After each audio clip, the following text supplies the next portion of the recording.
Hello and welcome to Stampscapes Live half-page card, semi-gloss paper, flower field here.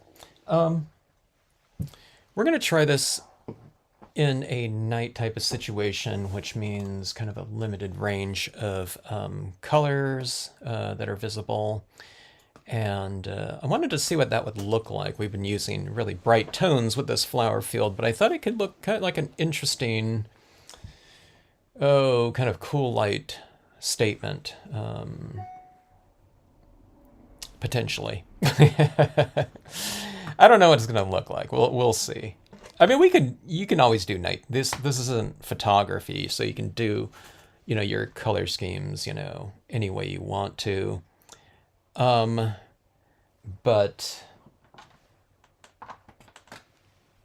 I guess in order to make it not look like super surreal, although that might be kind of interesting to do, you have to kind of abide by certain types of rules. I don't know. I don't like rules or something like that, but I don't think I would do like a really super colorful, flower field with a full moon or something like that up above. You know what I mean?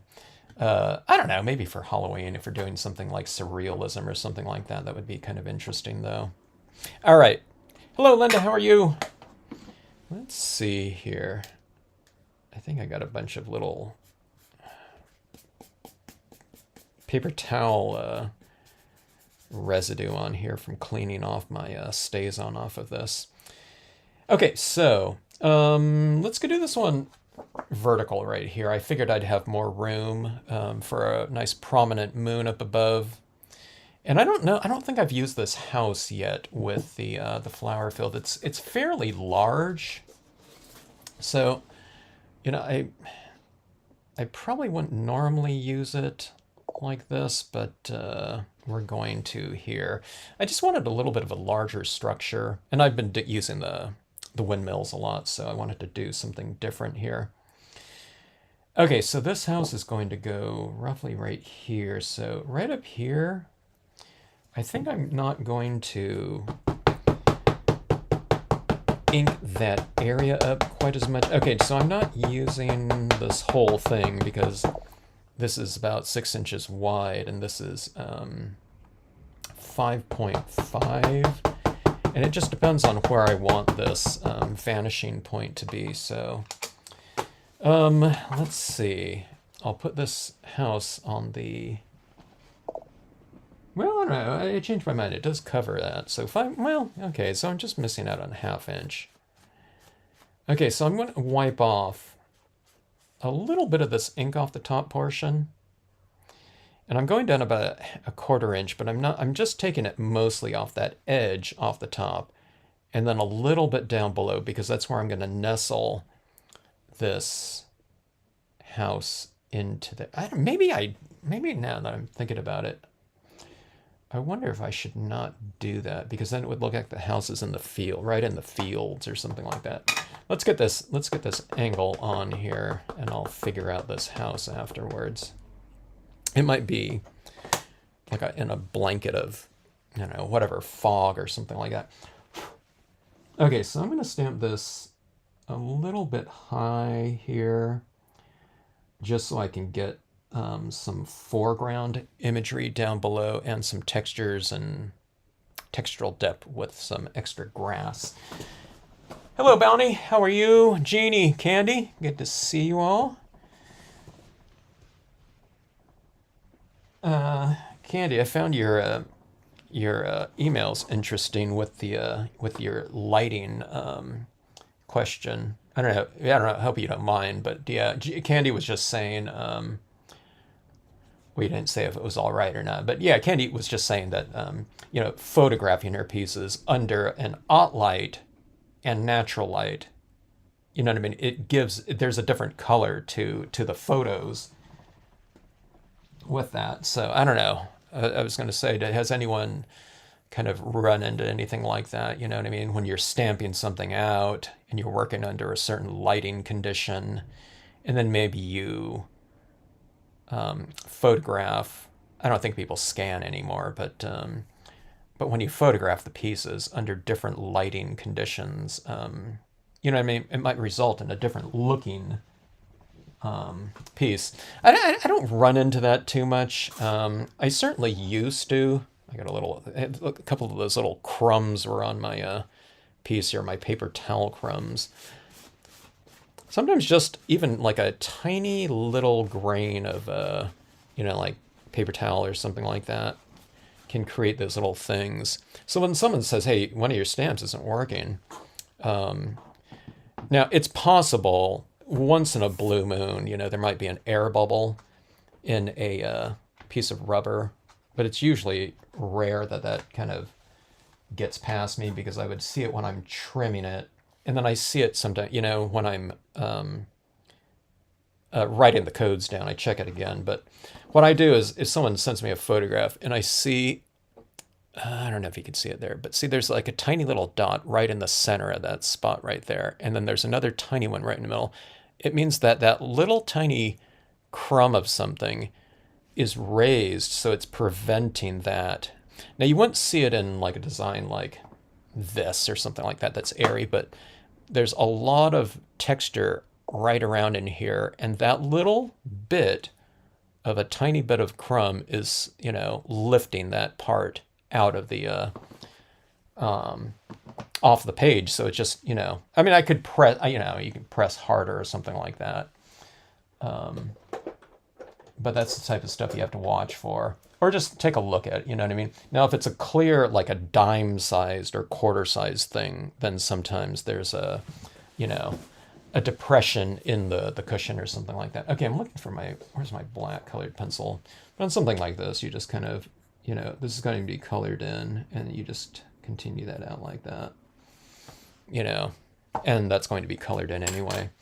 Okay, so let's see here. Let's get this house stamped out. I'm using dye-based inks here because I'm going to, I was thinking it was going to go here. It's going to go over here anyway, so I was wiping off the wrong side, I think.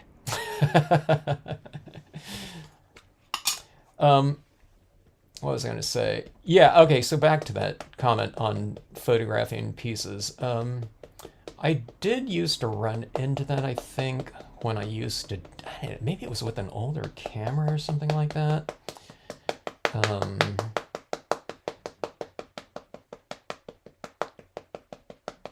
I'm trying to think, the last time, if I did have kind of a noticeable difference in something like color temperature. But I was saying, I wanted to know what camera was being used or something like that. If it's a digital camera, you can do things like, they call that white balance. And in some cameras you set for, if you're shooting in daylight, if you're shooting in fluorescent light, you can set the camera for that, and then it compensates for that, typically with color temperature, so that something doesn't come out too yellowy or something like that, or if it's stark like a fluorescent, there is some kind of compensation for that too. But anyways, different times of day too can make a difference. Okay, Linda still scans. Okay, just taking a picture. Yeah, if you're using you know what I mean? It doesn't even have to be a newer phone that you're shooting with. I mean, my phone's like really old, and it's like a cheaper iPhone. It's like a SE2, you know what I mean? It's not even like a 12 or iPhone 30, you know what I mean? As far as the Apple phones go, but they call it the camera's IQ, and the IQ of a lot of cameras and phones are just, it's a stronger processor than like a digital camera even used to be. So you just get better results. They call it, it's so that I forgot what they call it. What is that? Photography, computational photography, I think. And that's when your camera um, compensates for certain types of things like white balance or something like that. So you don't have to do that you don't have to set all your parameters in the camera anymore because your camera's just going to know. You know what I mean? Most people are just going to be shooting photos. They don't want to be messing around with a bunch of different things. So things like backlighting and things like that. The camera just kind of the processing chip on cameras is just so much stronger than like even pretty nice cameras of old. You know what I mean? Because they have to do so many different things. Their web browsers and everything like that. You're sending texts, and you got this chip in there. So when it comes to computational photography, it's a snap for it. It's really easy for it to do. Where they just don't have those types of processors in cameras. So anyway, not to get into cameras, but that comes into play when we're taking photos of our pieces. Like especially with my reflection cards, there's a lot of light being reflected off of it, and it's glary and something like that. Or if I'm taking photographs of my glow-in-the-dark paper in the dark, you know what I mean? For me, it's just better to shoot it with, you know what I mean? I don't think a scanner would work at all. Scanners don't work with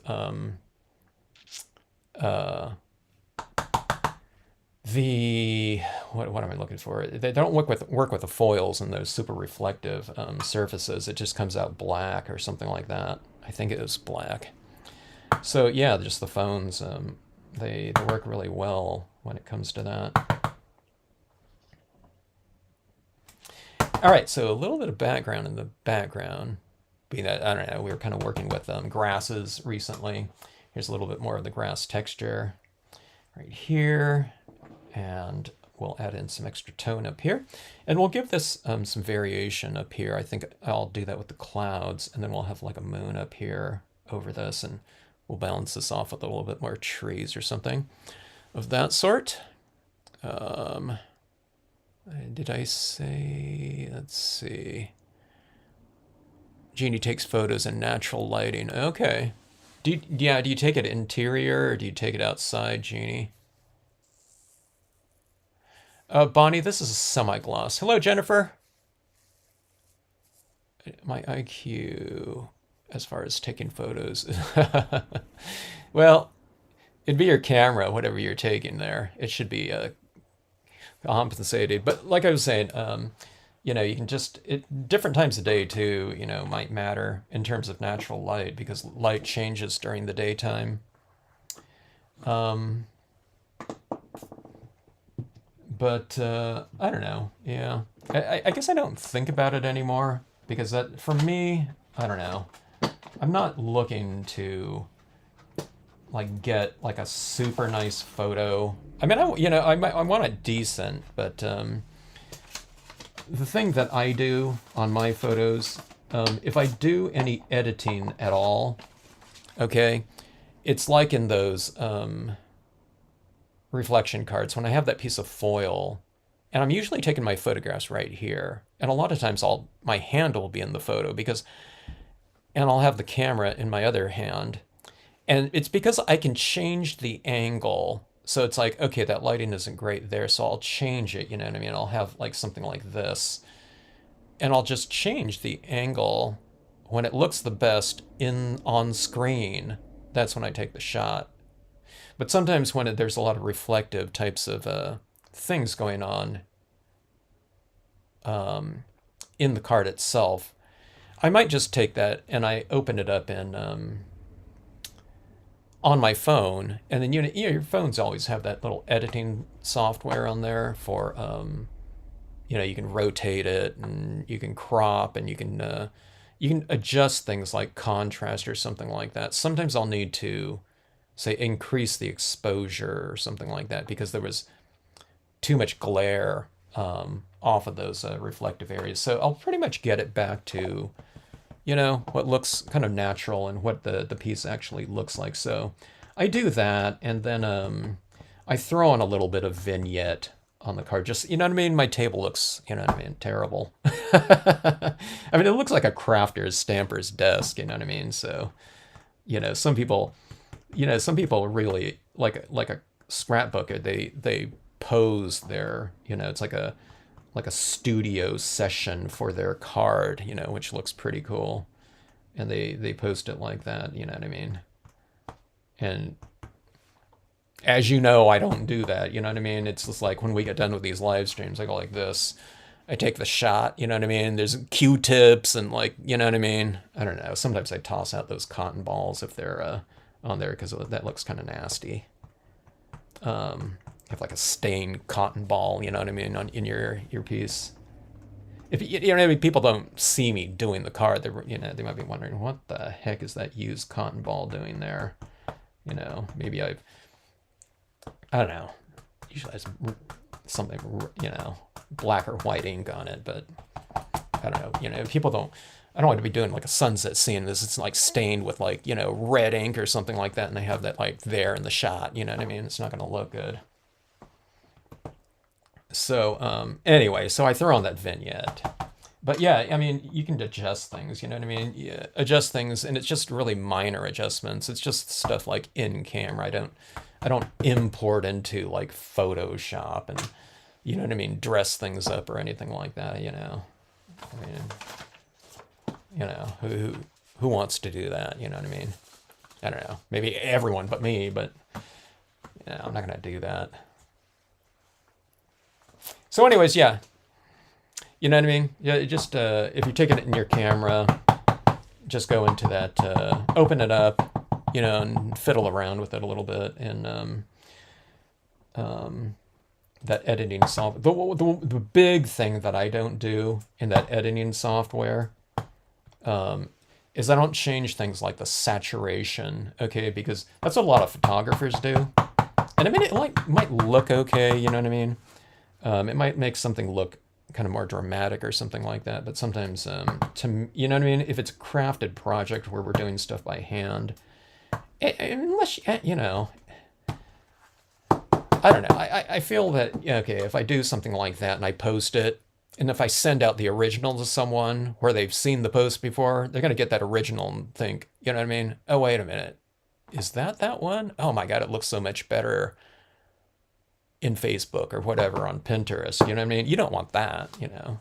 Hopefully, you know, the original is going to look better than, you know what I mean? They'll like the original better than the photos. So I don't like jack things up like that, like saturation and, you know what I mean?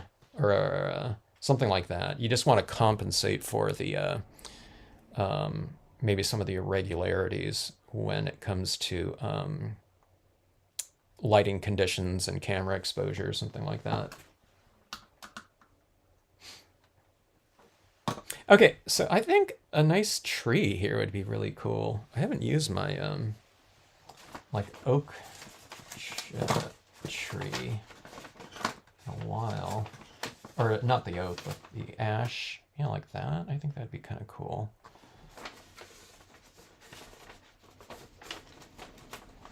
So I want to see a lot of these pieces done with different images in it. So now we have an opportunity. Well, we always do, but I'm always like out of time.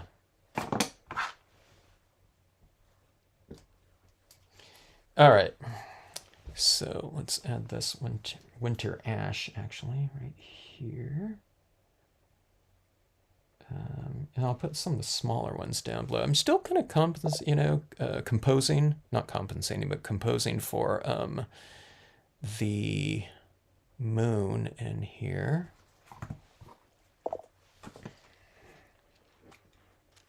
Most of the improvements is in the post-processing. Yeah. Like a prime example of,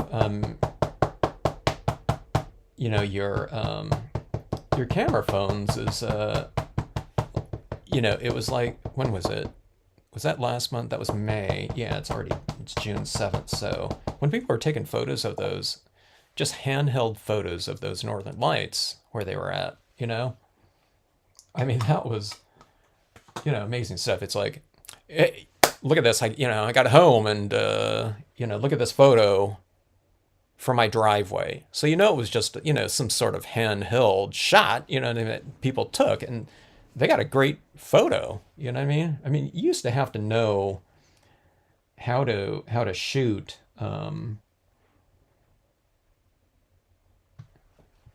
night skies or something like that. It would have had to, back in the days of film or early digital photography. I mean, you had to know, what f-stop to put that on, the exposure time or something like that.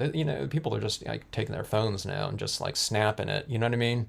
It's not even, there might be image stabilization or something like that, because I can't imagine those exposures were, I don't know, like a 25th of a second. It might have been longer than that, but I don't know. That post processing is probably taking care of a little, camera jiggle. It's probably stabilized in a, like 4-way access or something like that, and just really, really fantastic stuff. So, okay, moving along. That was Winter Ash Small there. So something just to kind of balance out this kind of heavier kind of visual weight right here, and we'll put some other things right back in here. I think that would be a prime spot for another like figure, but like a person. But I think I want to use a couple of these smaller trees back here.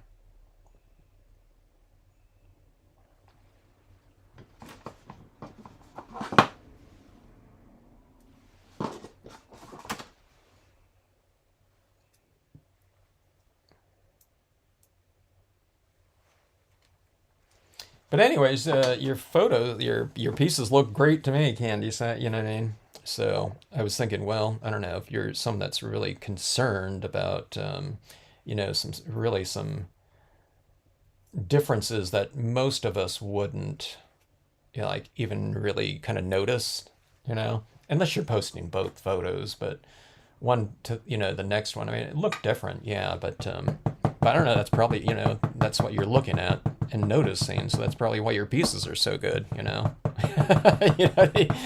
Those little types of differences are something that you notice there. So that's what I wrote back, and I explain things. You know what I mean? But with other people, I would have said, hey, that's not going to be something that anyone's going to notice.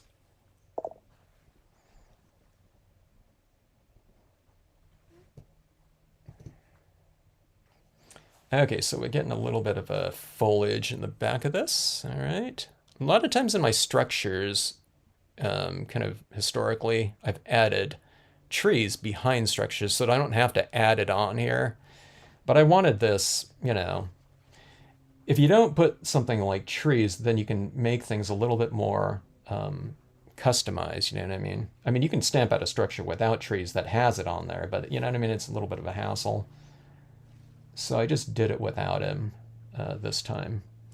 And plus, by not doing some of the trees behind the structures, I was able to fit more stamps onto the set, and I figured people have other types of trees. You can add pine trees behind it or whatever.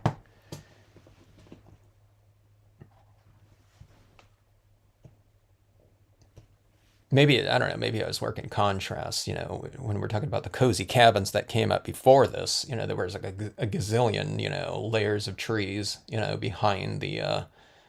behind all those cabins. Not a gazillion, but, there was like 3 rows of trees on those images, so quite a bit. All right, so see that right there? So, I mean, it's not exactly the same tree, but it's close enough. All right. And adding some in here. So I'm just using a small portion of it, like maybe it's behind this little grassy area, that little mound there. Let's put another over here too. Just kind of layer it in there a little bit. About like so.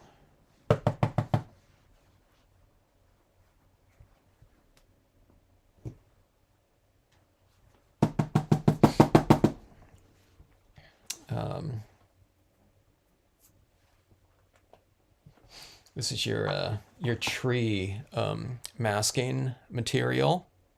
It comes in like in rolls and in like a 12 pack at Costco. Tree masking fabric. All right, so there's our kind of foundation right there, and then we have all of our sky. Everything's like divided up like 50-50 here. It's not a great, compositional structure right here, but we'll vary it a little bit more. So I'll bring in some angles here, I think, with my clouds right in here. Okay, let's see. You want your photos accurate as possible. See, that's why your pieces are so good, Candy. Okay, let's see. I use tweezers if you don't want your fingers in it.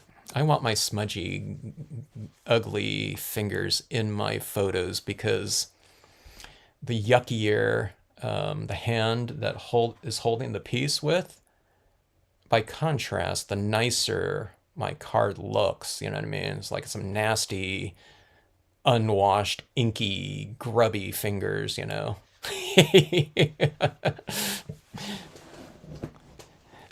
I get, yeah. Sometimes it does get a little bit embarrassing, like if I'm working with like the Brilliance inks or something like that in foils, it's like, how did that ink get on the back side of my fingers too? But it's like, I gotta, I'd have to go and wash my hands, and that's gonna take me, whatever, a minute to do. I'm getting the shot, You take your photos insides, problems when cloudy. Ah, okay. Got it.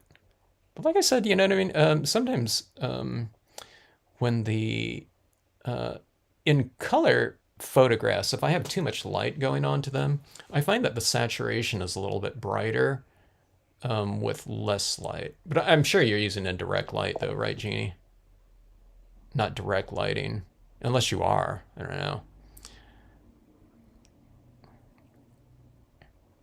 Oh, my photos to be as, let's see, boosting the saturation just a hair compensates for lighting issues. Yeah, if you get glare coming off of it, but yeah, I just don't, if I have to do that sometimes, it might be, yeah, just slightly, where it looks like the real piece. Like sometimes some colors might get washed out. Like the glow in the dark, for example. When I take a picture with my camera, I don't know if I'm getting that greenish glow. It's like when I'm showing these videos right here. On my screen, it's just not as green as it is here in person. So I might bump up. I don't spend too much time with it, but I don't go into the color file, but I might just like bump up the saturation if it already looks a little bit green, just so it looks a little bit closer to what I'm seeing in person. All right, so let's see here. So let's add in some additional clouds. I'm using this cloud cumulus a lot, but I can use something. It might be kind of interesting to add in the cloud alto cumulus in here too, or to go for some sort of combination of it. Maybe I should try that. I don't know if I've done this before, but you can go with something like this, and I can add like a moon in between or something, and maybe some of that other cloud in there. I'm going to try that here.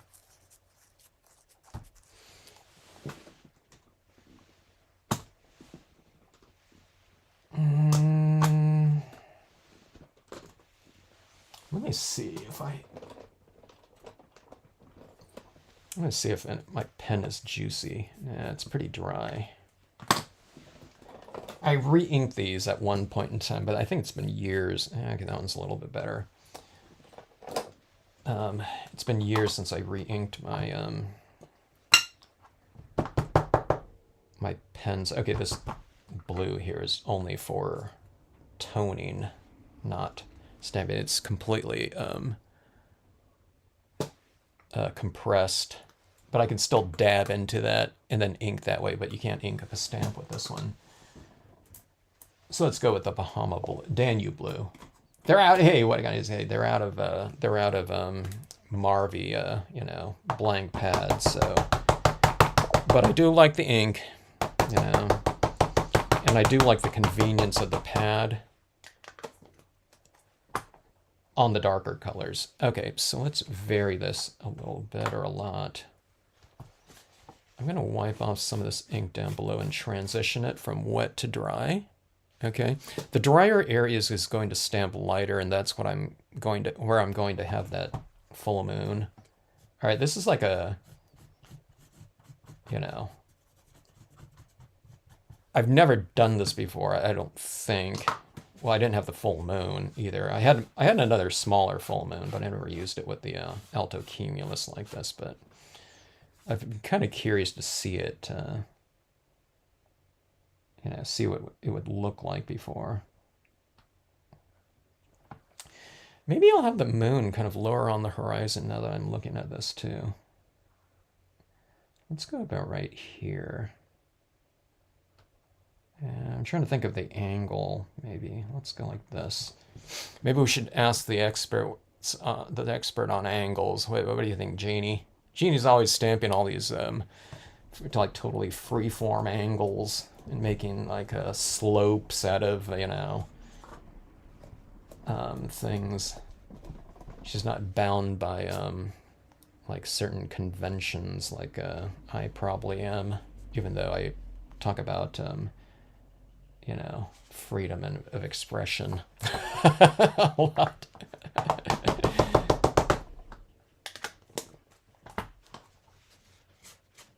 Okay.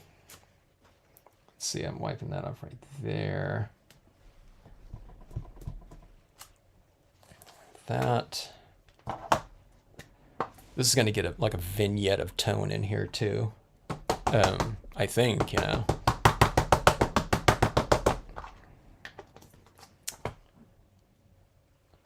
I don't always do the alto cumulus at an angle like this, by the way. I mean, a lot of times I do, and this alto cumulus cloud like this too. Sometimes people use it as like a water pattern stamp, and it's perfectly good for that. And the water pattern stamp, I've seen people use that in their skies before. So oftentimes, you know, the skies can look like, you know, water or landscape.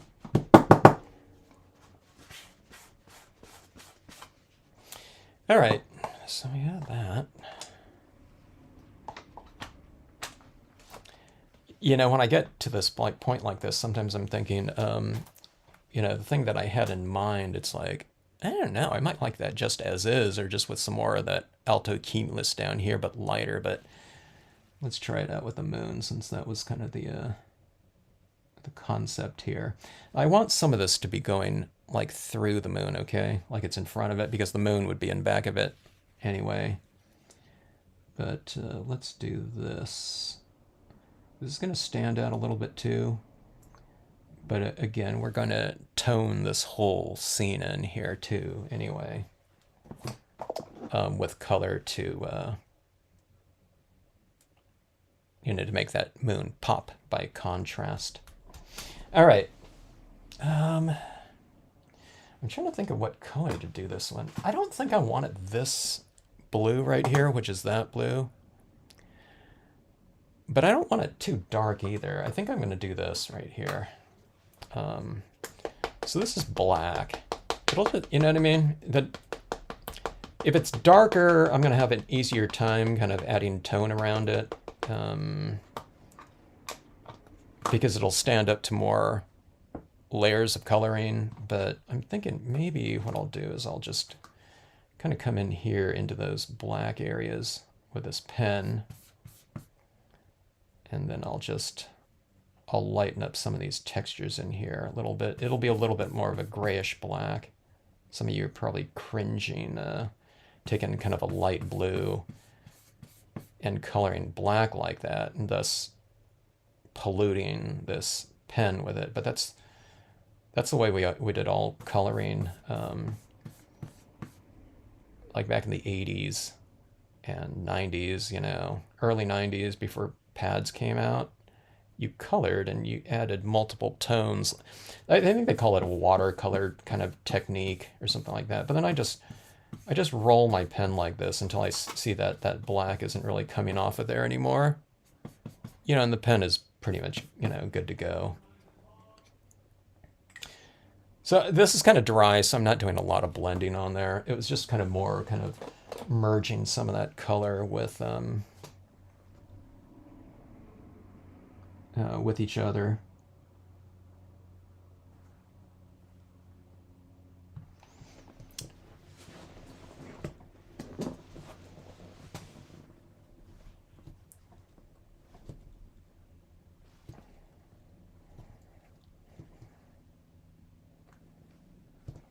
D. Grunig, by the way, came up with that technique. All right, that's a little bit too dark. That pen was too dry, you know, so the pad was a little bit. So that is going to kind of dictate, you know, the darkness of this area up here. The scene's going to get like darker than what I was thinking about. So before I start toning in, I was just going to do this later, but I'll do it right now so you can just see what it looks like before I hit it. So let's go with black on this again, you know, instead of blues, and we'll layer this more because see, I'm going to go really dark in here. We'll kind of streak it a little bit, and let's see, let me still vary it a little bit. So I'm just kind of running this paper towel like in a couple areas so it comes out a little bit streaky and a little bit slightly more varied. So we need to get a little bit heavier with this now, being that our light source is fairly heavy. So let's go like this. So we'll have that same value in the imagery around it, like that. Okay, let me go down like that.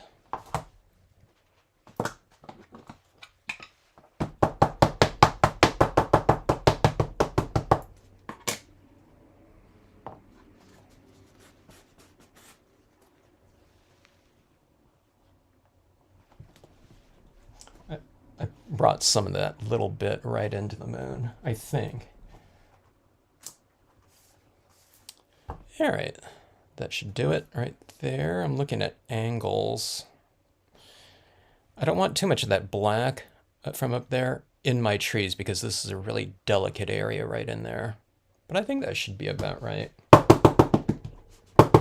All right. This is where my fingers are getting smudgy, you know, for that end of a scene photo that I post.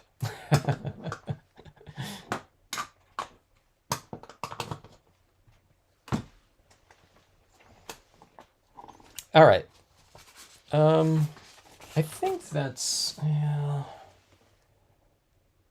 Let's heat set this a little bit. That moon is definitely still wet. And maybe some of these darker areas right in here. So I'm going to heat set it just a touch.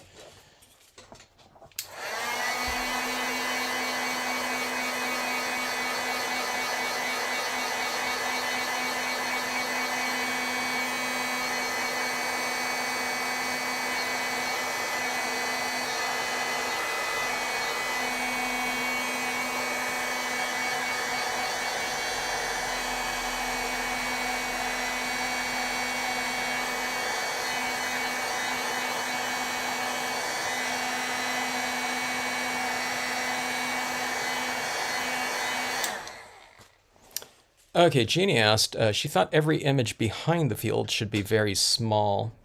I mean, you could, you know, it would represent, you know, farther, you know, distance for sure.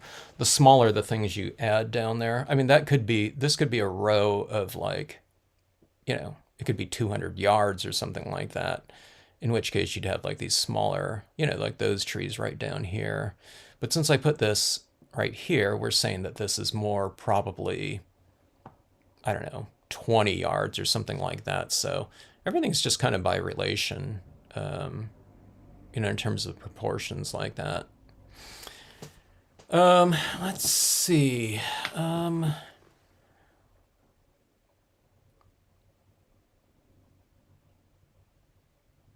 Yeah, you used to have to know those cameras pretty well.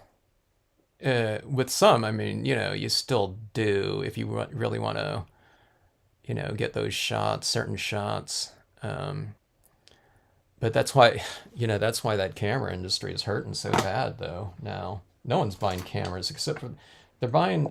It's like the higher end cameras are still doing well. I don't know if APS is gone, but it's like all full frame stuff now, isn't it? I don't know if there's like any other like high end like point and shoots still.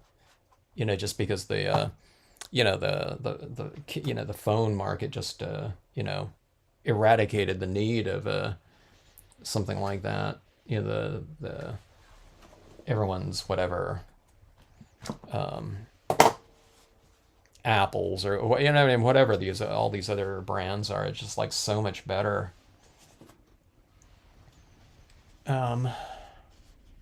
Yeah. But the good thing is that most people you have a camera in hand now, like at all times. I was telling people for those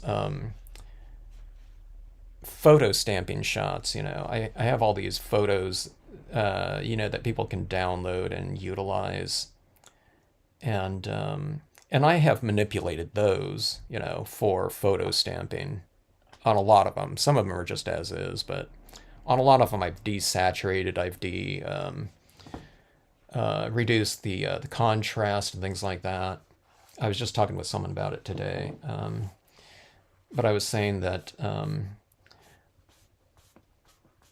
if they really want to personalize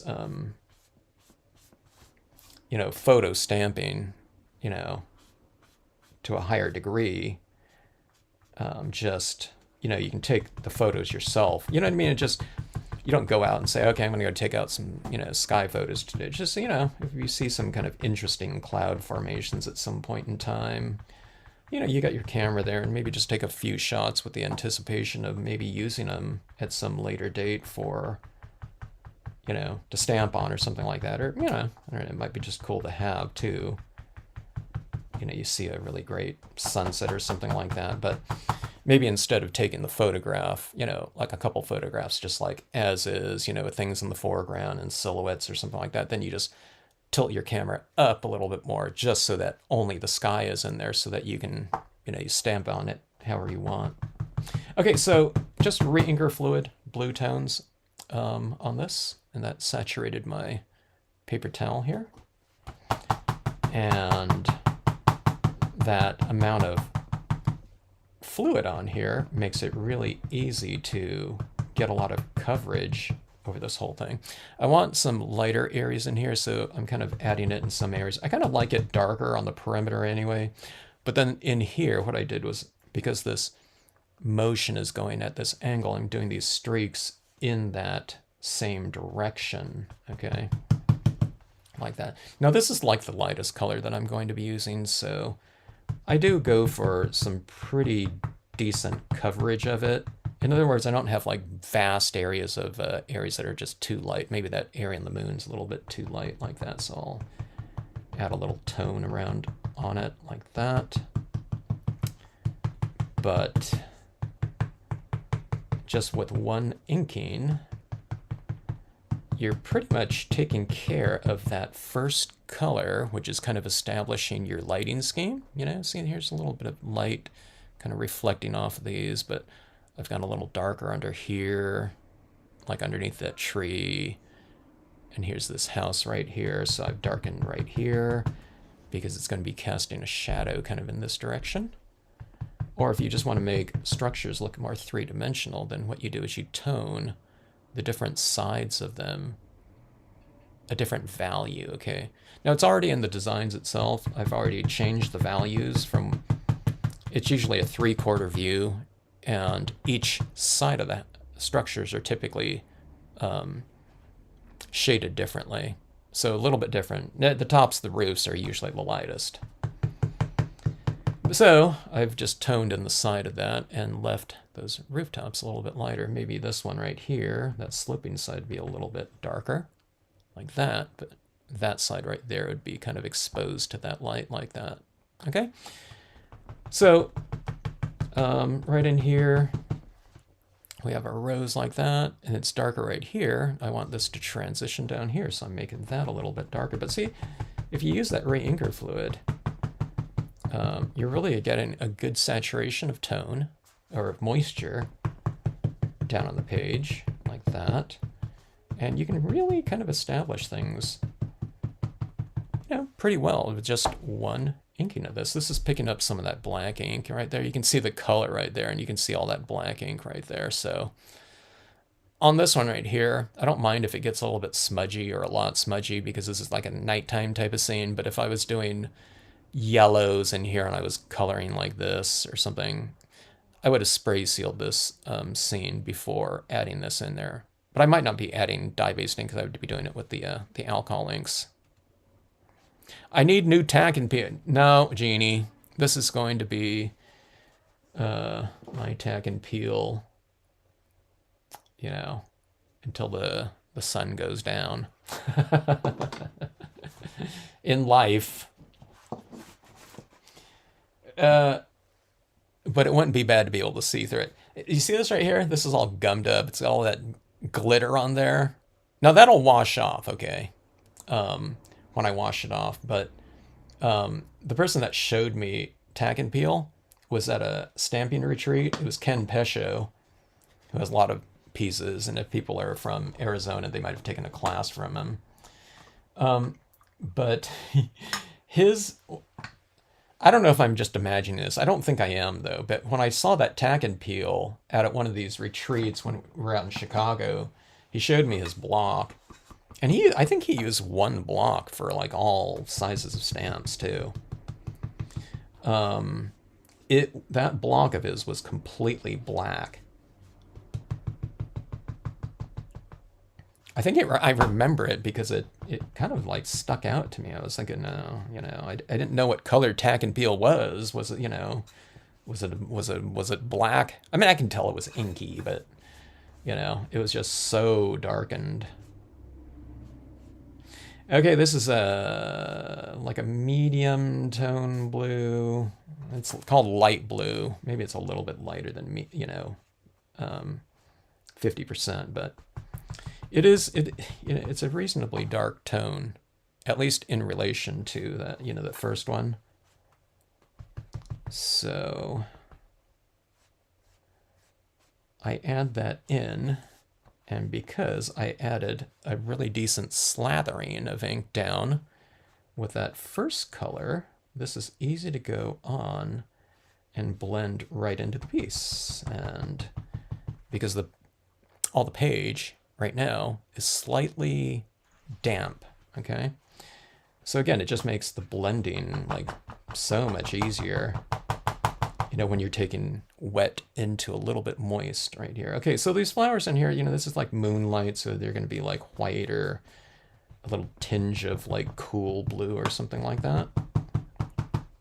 Now see, like this, if I tap it down there, I get a brighter blue, okay? Because it's wet enough to where when I'm wiping it like this, it's not penetrating the paper as much, okay?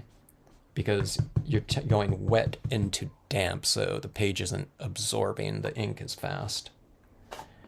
So that's what makes it easier to blend on here. You can just go like this, or you can use any kind of technique that you want, okay? And it's not grabbing that ink so fast. And that just makes the blending process so much easier.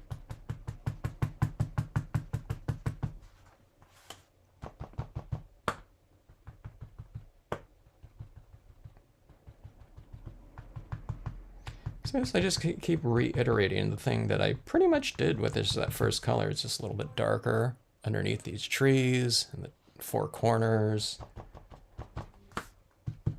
And when you know to move on to your next color is just when it's not going to get any darker using whatever color you're on right now. So you're typically going from dark to light, and it's also bright to dull, you know, like that. If there's an area that's too stark white or something like that, and you want to go back in with the lighter blue, then just go back to your lighter blue, maybe just switch off, you know, and go with your whatever clean applicator that you're using and add that in there. So you can always go back. You're not going to make things lighter with a lighter blue over the top of a darker one, but you can saturate more. Let's see. Will you ever put leaves on the tree since it's near flowers? Yeah, why not? Especially if it was like a fall type of scene, you know. The question would be like, what colors would you do? Would you complement the colors down below with something similar up top, or would you do like different colors down below to contrast against it? You can do either way. For a different whatever visual statement.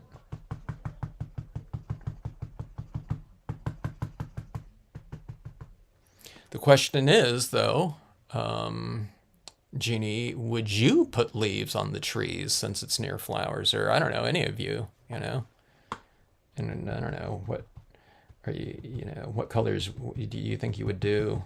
Or would you just have to see it, kind of developing in front of you?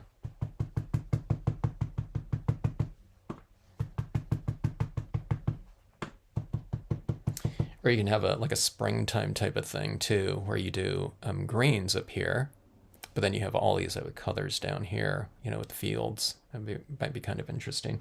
Okay, I'm leaving this kind of white down here, or not kind of white, but white, because I'm going to have that white pigment kind of coming through here, like in a little bit of a foggy, misty midnight, haze type of thing. I want a little bit more color, tone right in here too. A little bit more brightness here and there, so I'm just kind of tapping a little bit more. Okay. About like that. All right, let's go back to this blue right here that I can't really use to stamp with, but it's perfectly fine for this use right here. Do you see that? It's just how it's just a little bit darker now than over here. Let's see. I really like the house. We can never have enough structures. Yeah. Yeah, I wanted to give, So, I have a couple clients overseas, and they're saying, yeah, have you ever thought about doing some other, types of structures? More European or something like that. So I didn't want to do like a modern, structure or something like that. So some of the more kind of, whatever traditional types, with different kind of rooftops, and trim a lot of times. It seemed like kind of made it a little bit different looking. All right, so going in here. Now I'm on a pretty dark color. It's not adding a huge amount. Like, see, with every tap like that, I mean, it's just like that color right there that I'm using. I'm not like applying like that tone, like with one little swipe. It's, it's fairly light, but depending on how fast your card is drying, when you get it into a color that's about that dark, just kind of be careful, especially if your pad is like super, super juicy. This one's a little bit dry, or really dry. So I'm not applying too much of it at any given tap, but you don't want to ink up like this and go like this, and then have this big, solid, like in this case, like a fingerprinty looking application of that ink. So when you get into your darker tones, just kind of get a feel for them a little bit. If you're doing this dye-based ink type of application, because it is a wet ink. But what you do is you just kind of tap it in a small corner and see what it's looking like. See, that's pretty dark right there, okay? So you can just kind of move it around. You can change your touch a little bit to like a softer touch, softer application. I'm kind of tapping like this so I get a little bit of a heavier application by building up that tone, because my paper is fairly, it's fairly moist at this point in time. It's a semi-gloss, so it does absorb faster than a glossy.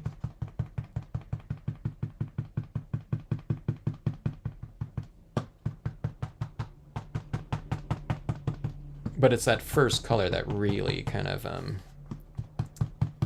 established, the moisture content.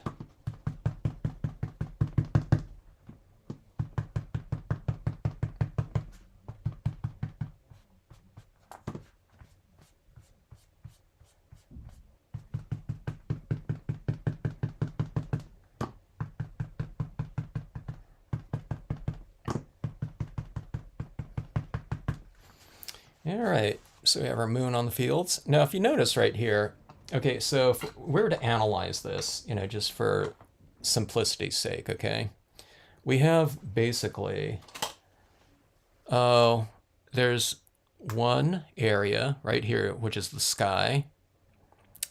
We have our moon. And then there's this like cabin right here. There's this general area right underneath here. Okay, we'll combine that into one like location. Okay, the tree and the house are basically on this like the same plane. Our flower field is like a different component, right?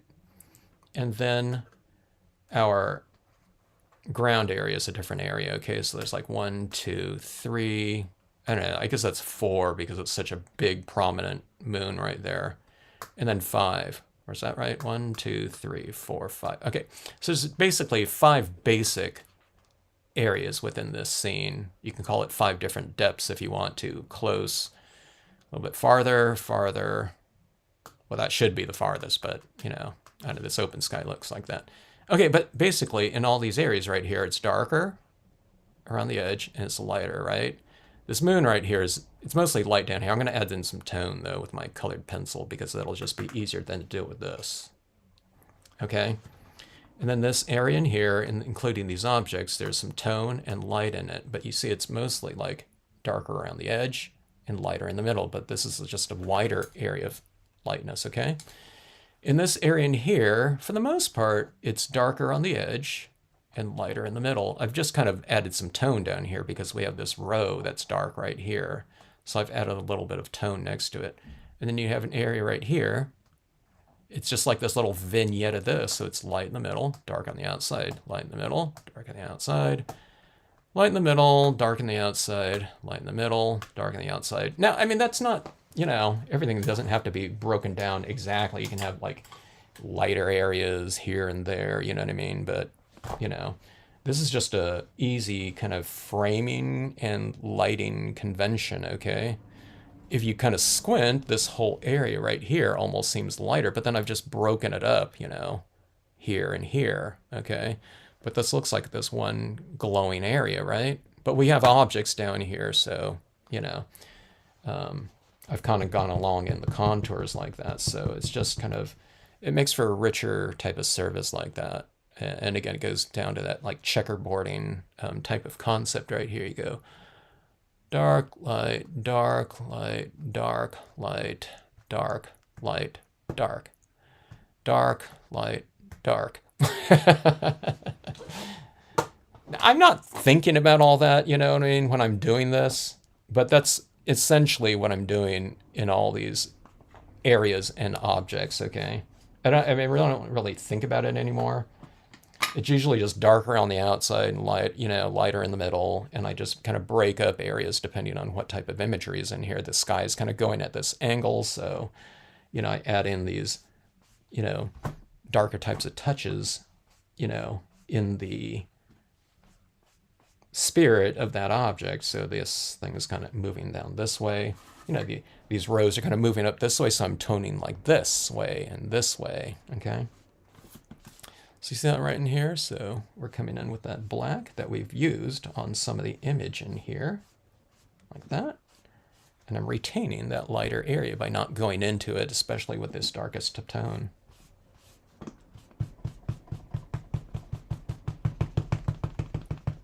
So it's a little bit of a grayish tinge, but you can go darker like this if you want to. And it's going to take a little while to get to black if I want it to. Just because the paper, again, it's wet, so it makes it easy to really blend in the darkest color that I'm going to be applying in there, black.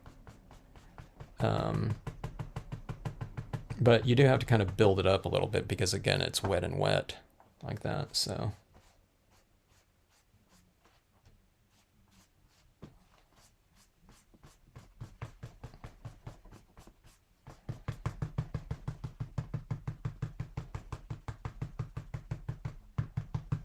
See, that lighting is really standing out a lot more right now. And we'll do the same thing over here. Just don't go in too far with your black, you have your lighter tones going to go in there a little bit farther than the darkest one.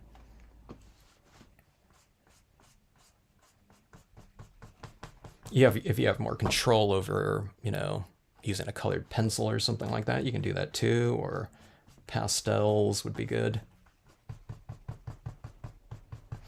All right, let's see. So you go with a little bit of black, and that really starts to anchor down our cottage here, a structure.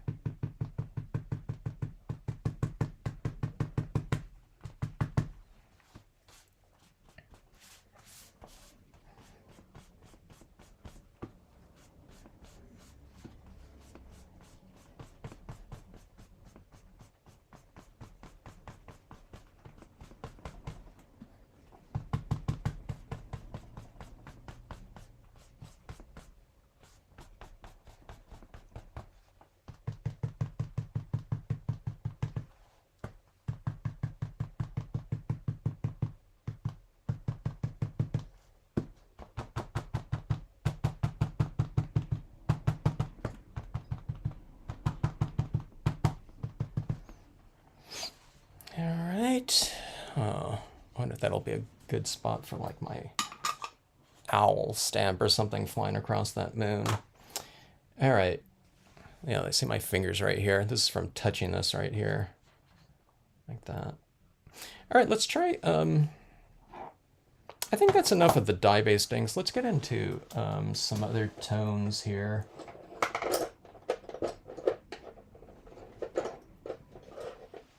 Let's try the colored pencils, I think, first.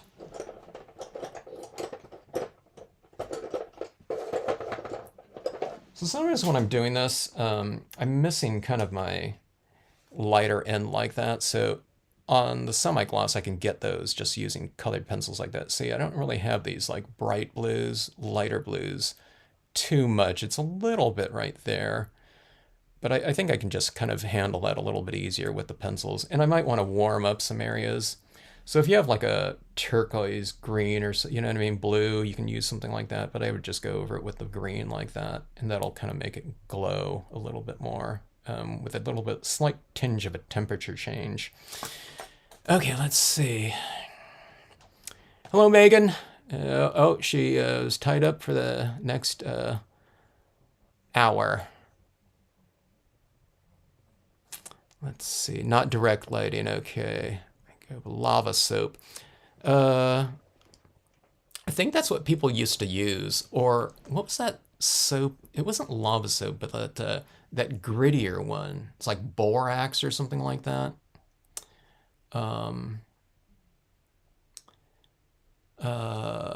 Until people started getting those pumice sponges. And then that's what I use at home. It cleans the stuff off my fingers really easy. Take pictures outside in bright shade. Okay. Yeah, it's the most neutral there unless you have like sometimes if you have single light sources like that, that's what we were taught too. It just kind of evens things out a little bit more.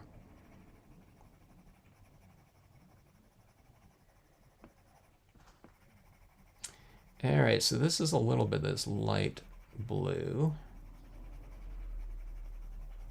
I really like this one here. It's aqua. I can't read that. Aqua. I think it's aquamarine. A lot of it is like rubbed off there.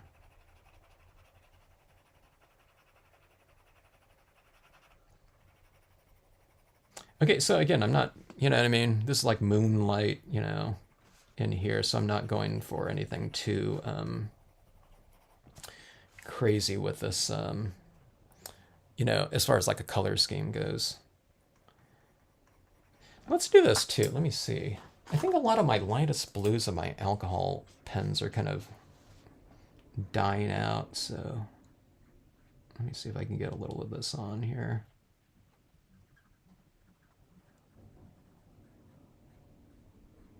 I think even when this one was like juicy, it was a little bit like, I was wondering why that, it was like a 5% blue or something like that. It was like so light. I guess it's good for blending though. Okay, so here's another really light one right here. I'm just adding in a little bit of tone with that. Sometimes I can get a little bit of a brighter look just by adding in another layer of something.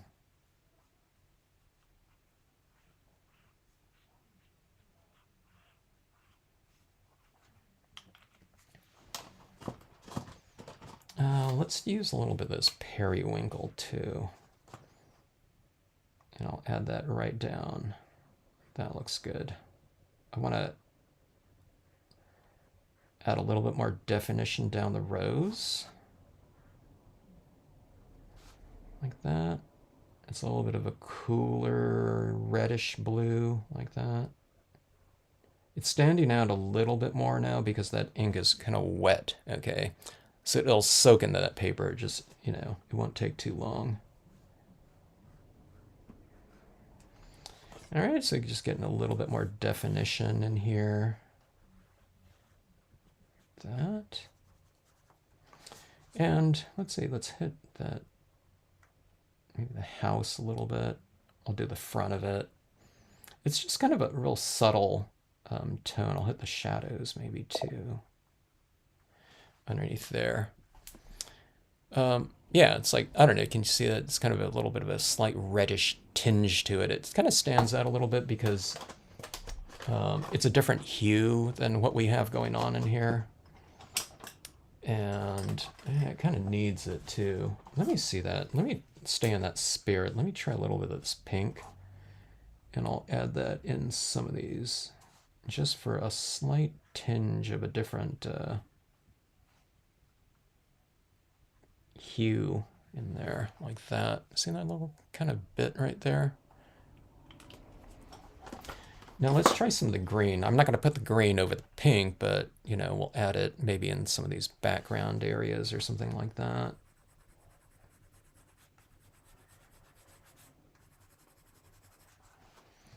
I don't know if you can see it, but there's a slight greenish tinge to it, okay? I mean, you can do something up there in that sky, too.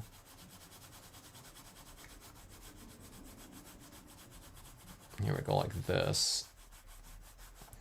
I don't know if that looks like it's kind of glowing a little bit more to you. Here in person, it does a little bit, okay? And I like that look, so I'll add more to it on this back little slope here. A little grassy slope right in there. All right. Let's do a little hue change down here too. I think I can take it.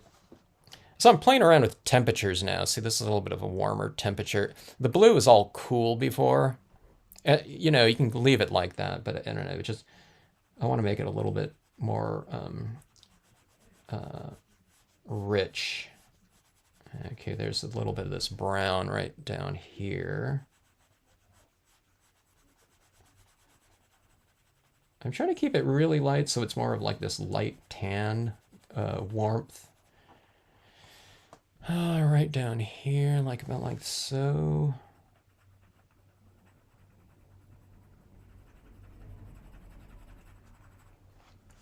Like that.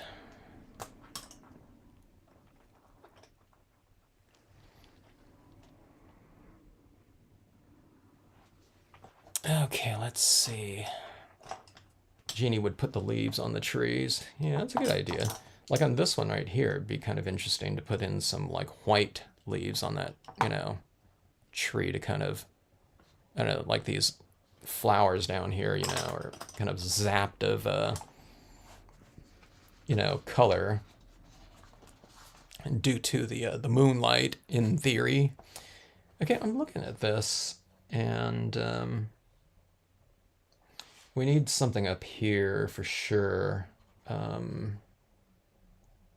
To frame it off. It's too much, it's too similar up here. So let's do this. I'm going to put a little bit of warmth right up here, I think. Like that. See, we've kept a little bit of that exposed white up there so you can add in that green like that, you know. It could have been pink or something like that, but just a little tinge of like a different temperature up there. And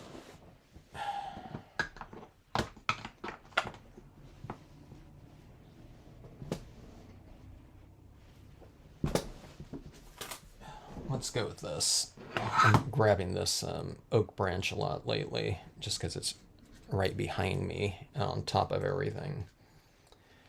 But let's add some additional framing out here. Should I use the Stays On, the Brilliance, or I wonder if my hybrid black would give me a really good dark impression over the top of this. Remember, I'm going over a little bit of that wax right now. And this area in here is kind of soaked with ink. Now, if you had VersaFine Clear would be good on this semi-gloss.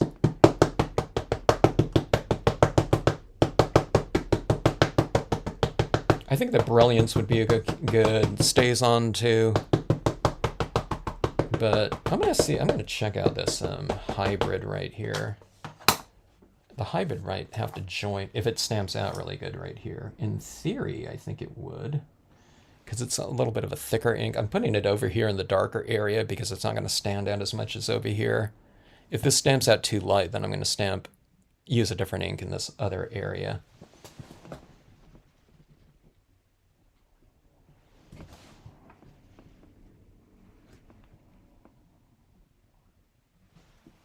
Okay, now remember, you have to kind of go for a little bit of a longer exposure if your surface is a little bit damp, because again, the thing that made it easy to blend on there, the wet on wet, it's because that wet, on our applicator wasn't transferring very fast.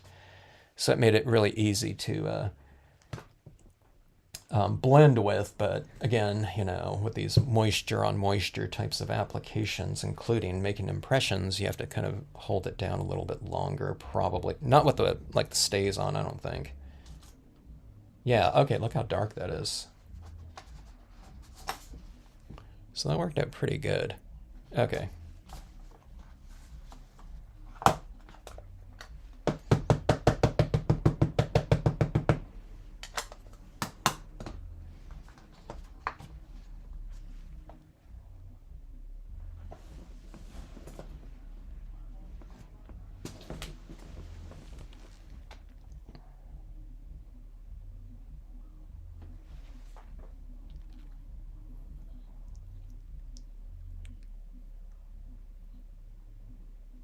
Oh yeah, the foliage stamp. Yeah, I haven't done that in a long time. The first time I saw someone do that foliage small stamp with, they used it on the leafless limbs way back when.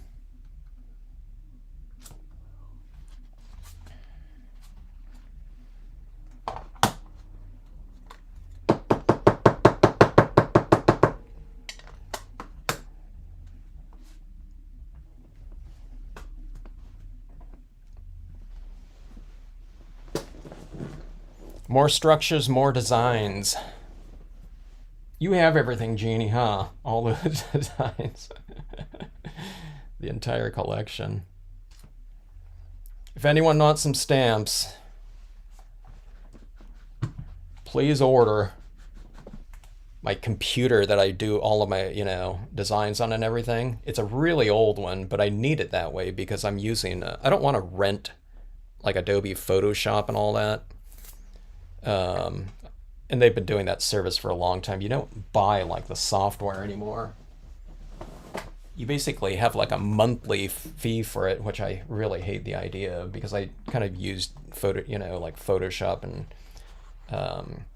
Adobe Illustrator and stuff like that kind of minimally just to scan images in and then I clean them up on there. But that hard drive just completely failed on me yesterday. So I'm having to I got to repair it. So I ordered all these parts.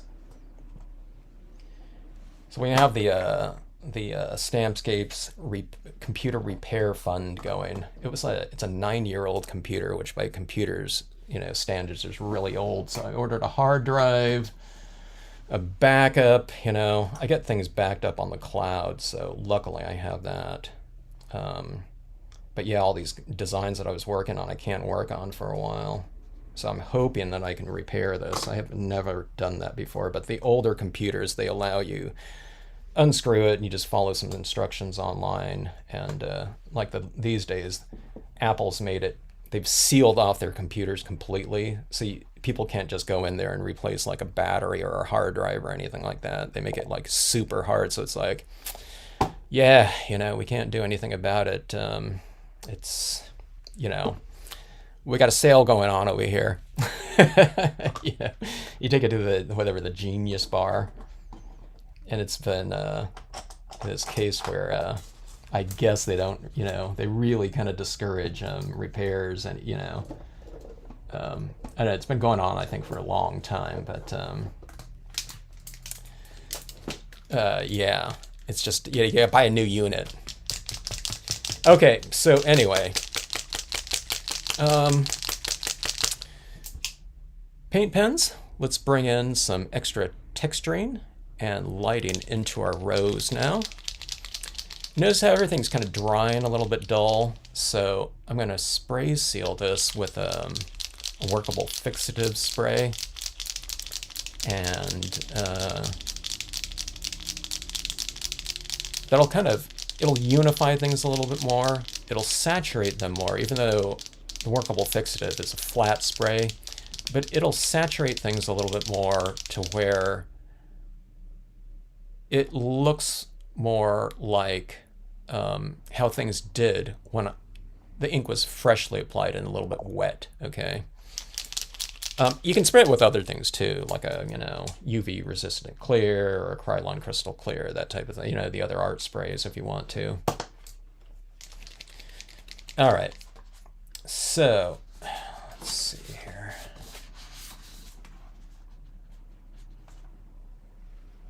All right, talking about getting ink all over my hands early. I'm going to use this as a little thing just so I can put my hand over it like that, and not put my, get all that ink on my hand like that. The pumice sponge, I can't eat with my hands and not worry about ink. I started packing a pumice sponge with my demo kit, that I used to take around to conventions, but sometimes, I forgot to, do that. And it's like every time you get back from a show, it's like sometimes you don't unpack or resupply like a demo box. You resupply your supplies, your items for sale, but sometimes I didn't used to go into that thing. So sometimes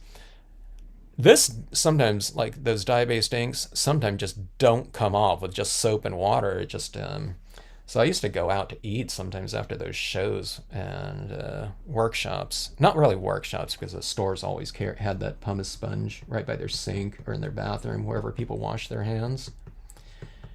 But yeah, I wouldn't call it embarrassing, because it was just like, okay, I got inky fingers. Hey, what am I gonna do about it? But I did think about it. We never went out like eating like fancy or anything, but if it's a slightly nicer place, you know what I mean? This isn't a good look right here.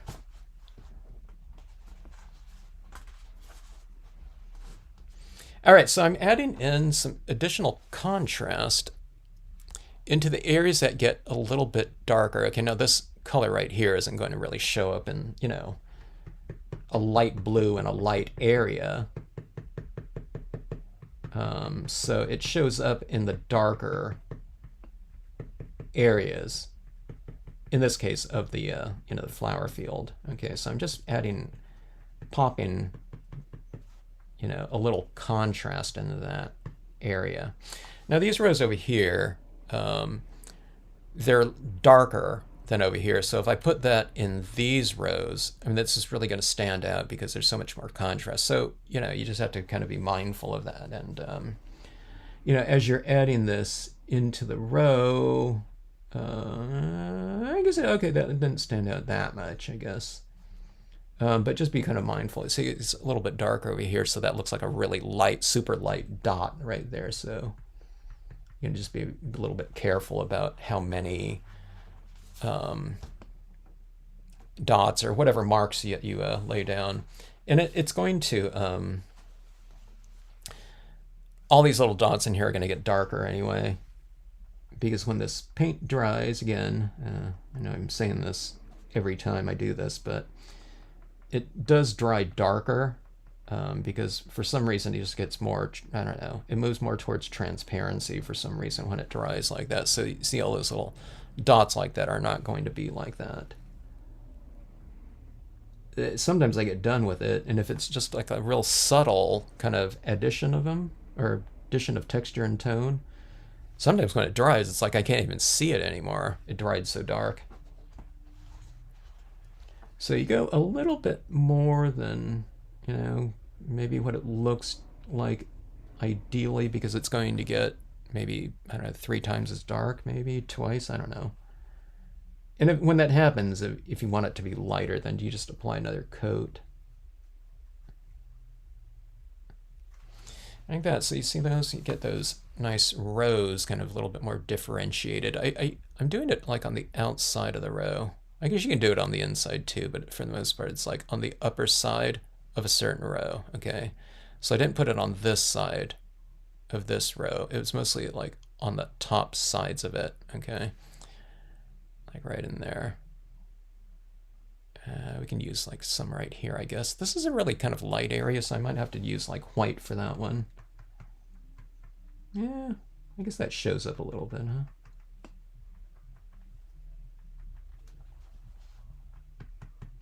The little dots down here are practically invisible now, so you might have to go, like I said, a little bit lighter.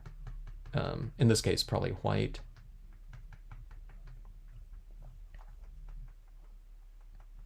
A little bit of shimmer right down here in this open spot. You can put like a you know, like a figure here too, out in the darkness. That would be kind of interesting.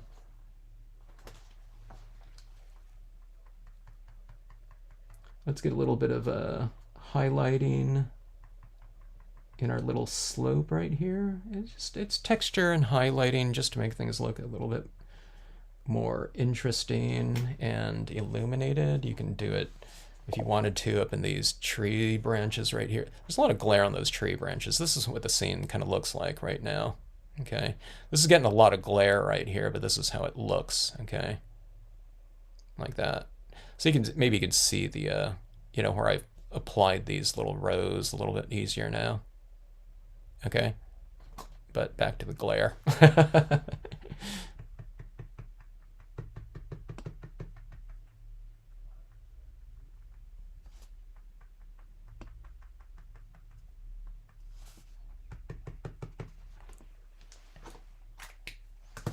This is a little bit of a warmer blue, but it's basically the same value of the other one. Okay, so I'm not going to use that. Let's go to a little bit higher contrast with the white right here.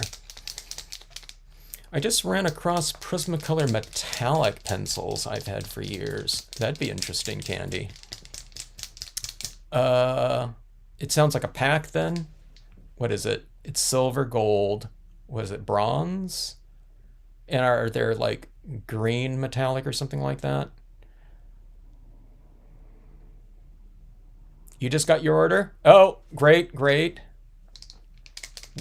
We were wondering about that one, huh? Glad they arrived. So I send out orders under, I created this cheaper postage mark for orders under a certain amount, but I'm sending them via just stamped envelopes, you know, no tracking or anything like that. And often like in the 4-ounce rate or something like that, or, you know, 5 ounces sometimes. You know, it's just like a collection of different stamps, you know, to come up with that, you know, meet that rate. So I'm convinced that some of these letters like that, they're getting like hand weighed or something, and then someone's got to look and say, okay, here's this stamp right here, and they got to add up the you know, the postage on there to make sure that, you know, someone has like included enough postage with their envelope. I don't know if, you know, some of them are probably getting like flagged, where they, just send the majority of them through, because they don't have time to, be doing that. But some of these letters these days might be taking like, a long time to get there via that method. But I don't know. It's like a lot cheaper for people though.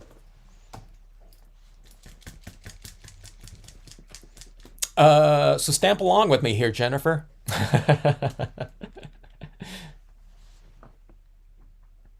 Okay, adding a little bit more contrast here. Again, this is gonna, it's kind of, some of these are kind of disappearing in here, so going with a little bit more contrast. A little bit too dotty, in some of these areas, but again, it's not gonna stay that white. It really just kind of blends in, quite a bit. Although, let me see something here. Those dots were a little bit too big there. Just in case they do kind of, retain their, their value, their lightness.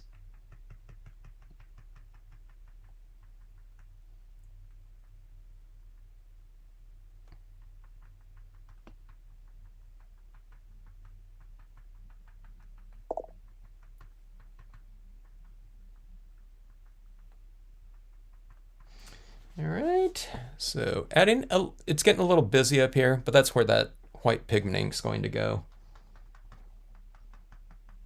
So I just want there to be a little bit of sparkle kind of showing through that, that moonlit haze.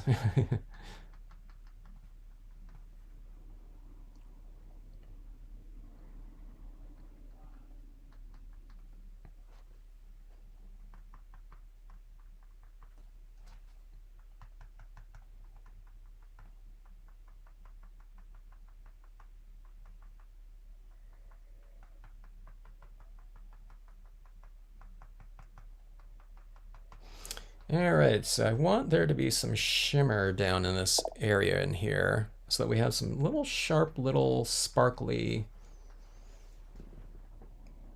I don't know, whatever, bits. Like this. Maybe we should do like those little glowing, okay, so I'm gonna do some of those little glowing little fireflies in here, I think, too. I think this will be a good candidate for that, but let's add in that white pigment ink fog first. Okay, let's see.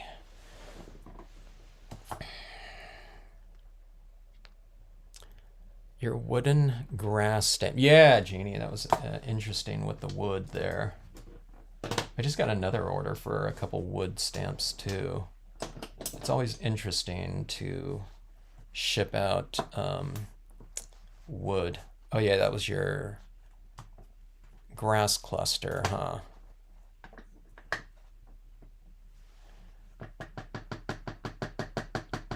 Did I say hello to CM Hawkins? Hello, Froggy Fresh. I was thinking about your, what was that word? What was that stamping channel? The cursing or whatever stamping channel? You'd have to mark, like I said, you'd have to mark that one as, the Block Kids one. The Block, one of those very few stamping channels that would be like maybe inappropriate for kids under a certain age. Okay, so white pigment ink. All right, I'm going to add it in the lighter areas where kind of light meets a little bit darker. So I'll add it right in here first, like the some of those trees are being a little bit illuminated. You can't really see too much because it's white on light, but what I do is I kind of work it out a little bit from that area. So it's, I'm picking up some black somewhere.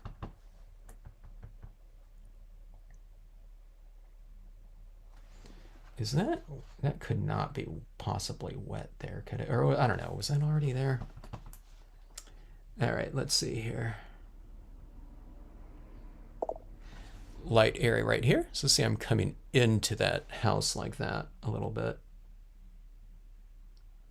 just very lightly at first, okay? So see how this lighting is coming across here? You're just kind of, it's, represents like fog or mist. So it's like one way to kind of like bring light into a darker area. And plus it makes things look, a lot more dimensional that way. Okay. Putting some on that tree right there. Maybe that's too much. But just like the pens, that white is going to be a little bit more see-through. So that tree right there is not going to end up being that light when the ink dries. Okay. So if you want it to be a little bit lighter, then just add it now. But I would just wait and see what it's going to look like, and then just add more accordingly. Okay. Unless you're in a hurry or something like that. It's like, hey, I got to get in one thing. That's it. This card's got to go out or something. Then just, kind of overdo it a little bit with the white and then go out and spray seal it. And okay, so here's what I don't remember doing yet. I don't remember spray sealing these pieces after the coloring is done, and then adding the white over the top of that, so it's not, the white isn't really merging with the media that's applied underneath it, okay? And that might retain more of the lightness of this pigment ink, but then I would seal it off again. I would put another coat over the top of it, so it's like spray fixative, additional layering with this or other colors or something like that, and then spray sealing again. So you can sandwich media in between layers of spray sealant. That's the way a lot of people work, like especially like pastel artists. They just use multiple coats, and they lock down what they want locked down at that stage of the game. Okay, so anyways, here's, remember how I was saying that moon stamped out a little bit too dark? Well, this is a way to just go back and, if that was not what you intended, and that's not what I intended, this is just, it's an easy remedy. You can just still do that after the fact. Like here it is. That was like completely black there practically, but now it's this glowing kind of, I don't know, maybe like a 20% gray or something like that, maybe. I don't know, maybe it looks better this way, than what kind of, I would have been able to achieve with varying amounts of ink on the actual stamp. It's just, it's real easy to go back in and manipulate it later like this, after the fact. So yeah, like that. I think it looks better. Okay. And we'll bring some of this fog down here. Let's do this too.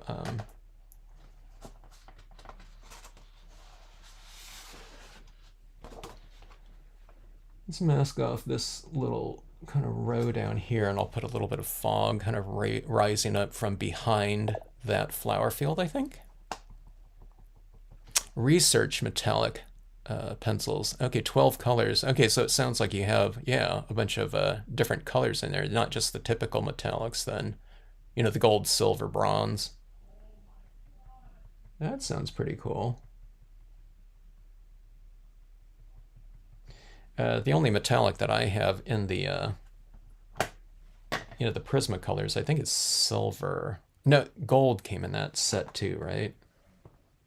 I think I used, no, I still have I see the gold. I'm looking at it right now, but I don't think I've used the silver in a while. I bet you I used up the silver a long time ago, or a lot of it.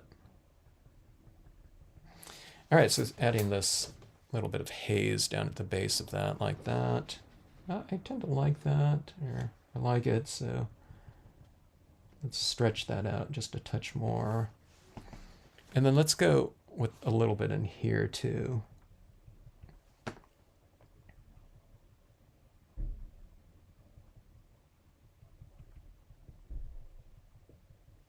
So see, I'm trying to transition that, so you kind of tap it down a little bit like this, right? To get a thicker layer of it, and then you kind of go up like this too, kind of spread it out a little bit.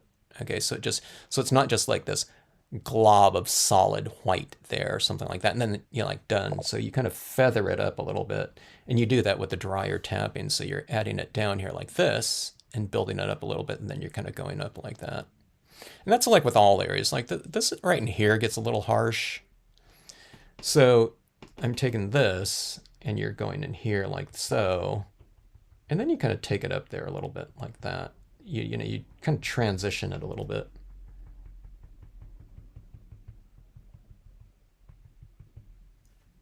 So see, I don't know if you can tell, it's a little bit lighter there.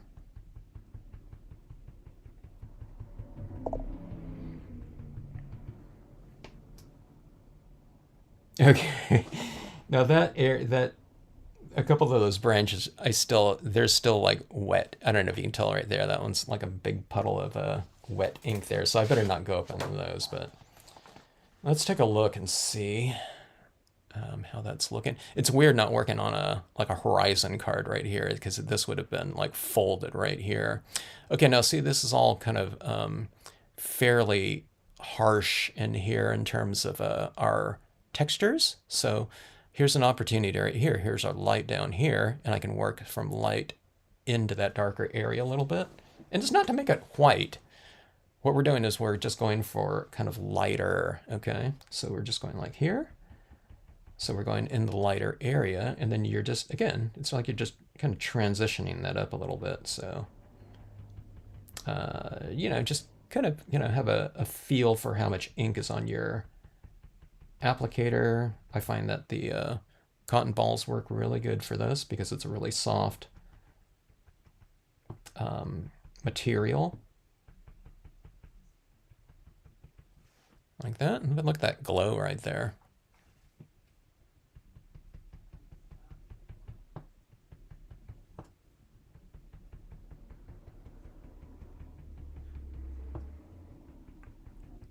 So remember, the key to this one is it's really dry. It's a really dry applicator. Most people's white pigment ink pads are much, much wetter than mine, so they'll tap into here like that, 1, 2, 3, but it has like, you know, 10 times as much ink as probably mine does right here. So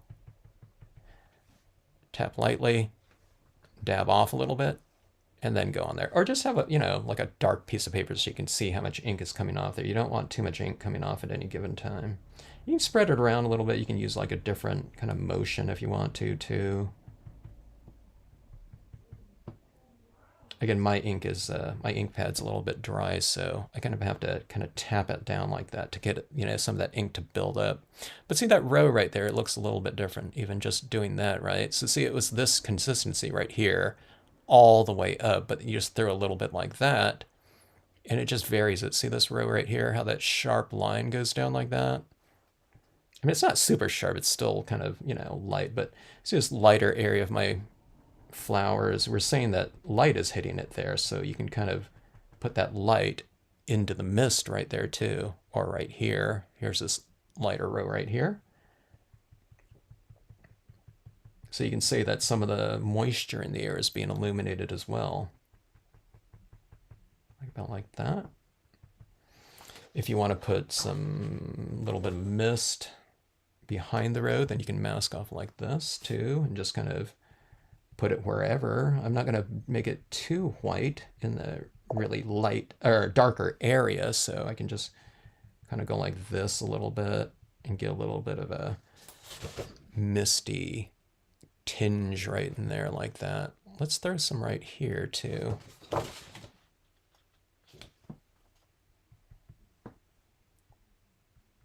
Yeah, it's like way too much, right? So you just kind of wipe it off like that. And just, why does that want to, okay, I got a bunch of ink on my cotton ball, I guess.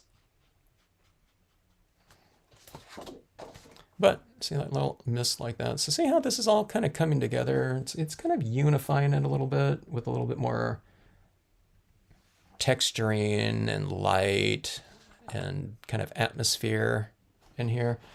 I'll show you what this is looking like right here.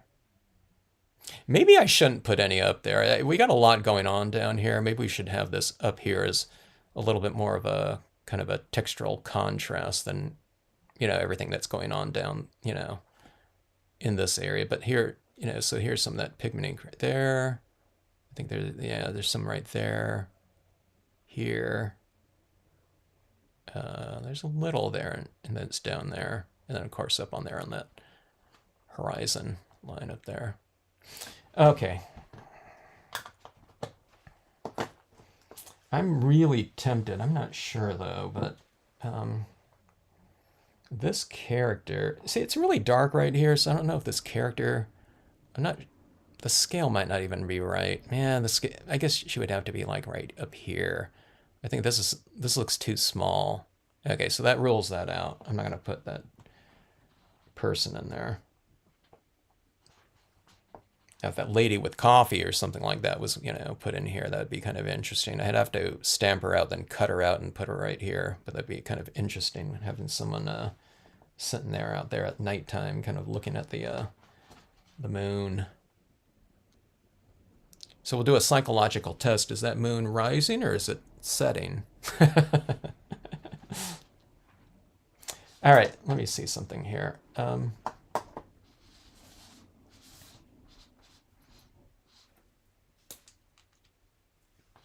going to put a couple little like stars or something like that up in the sky, just for a little bit of a textural change, plus a little bit of contrast.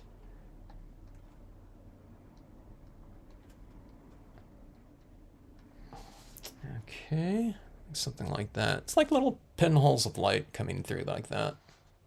Crafting with cursing, yeah. Nobody would have any doubts about what's going to happen. So what are we talking about? Like the F word? Like fiddlesticks, or something like that? Some bad words are going to slip the moment I superglue my fingers. Or you burn yourself. So you're gonna the crafting with cursing. You might have to have this kind of this little like disclaimer in the beginning or something like that, or a word of warning, caution. This is like adult. Stamping. Things are like bound to happen. Everyone, don't forget to with Froggy Fresh to subscribe to that Crafting with Cursing. Hit the like button. It's one of those things when we watch your live streams, Froggy Fresh. Anytime you say like a curse word, we're supposed to like take a drink or something like that. Spray sealing, then adding the pigment works really well. Okay, yeah. So lock those pigment inks in there. Okay, let's add in a little bit of a extra little touch here with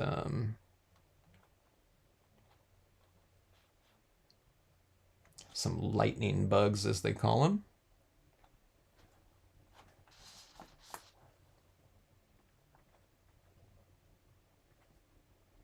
Now, who knows? I mean, maybe the glow-in-the-dark pen or paint for these little dots in here, if they're lightning bugs, maybe they glow a little bit, more than just using like a white paint pen and not having any kind of glow feature to it.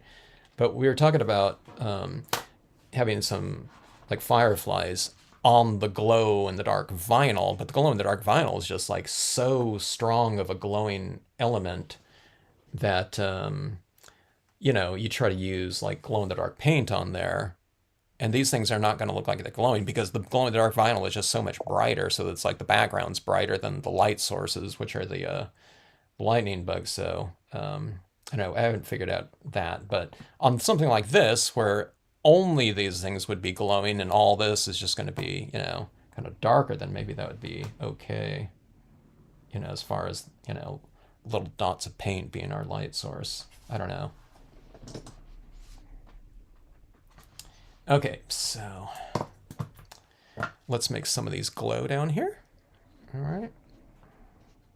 I need to add a little zip into here of something. I don't know. It's like some like brighter tone or something like that. It's looking a little bit anemic to me. Maybe, I don't know, maybe this will add to it a little bit.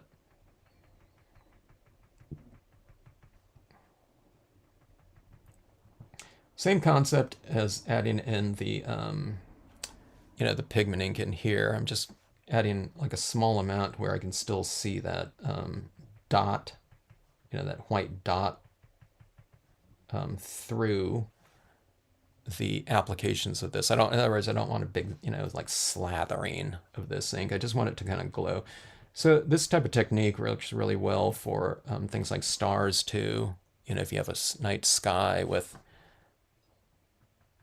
splatter painted stars or hand added with a paint pen or gel pen, then I would do, you don't do like a ton of them glowing like that. It's a little bit too much sometimes, but if you do if you make a few of them stand out, it looks really cool like that, because it's a textural difference, and it's also they're a light in the sky like that too. This one here, they're a little light down below, but let's do something here too. So let's edit some of these in the background as well. I'll do them around this tree like that. I don't know if I'll do that many, but let's see, we'll add a few around this house here. That. This paper here keeps like bending on me because it's still wet and it's drying, so I keep having to like counter bend it like that. I mean, it's not going to curl like permanently or anything like that, but I can notice that happening here. Is this the cotton ball I was using? Let's see.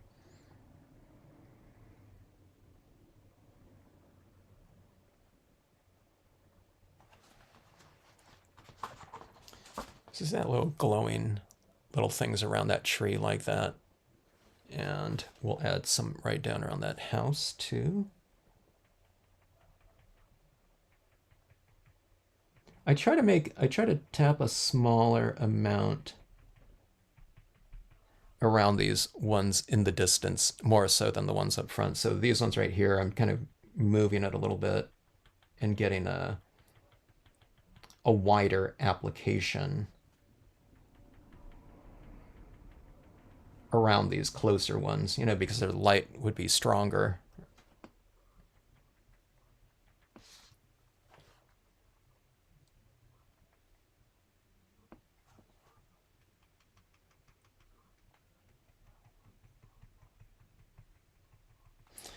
All right.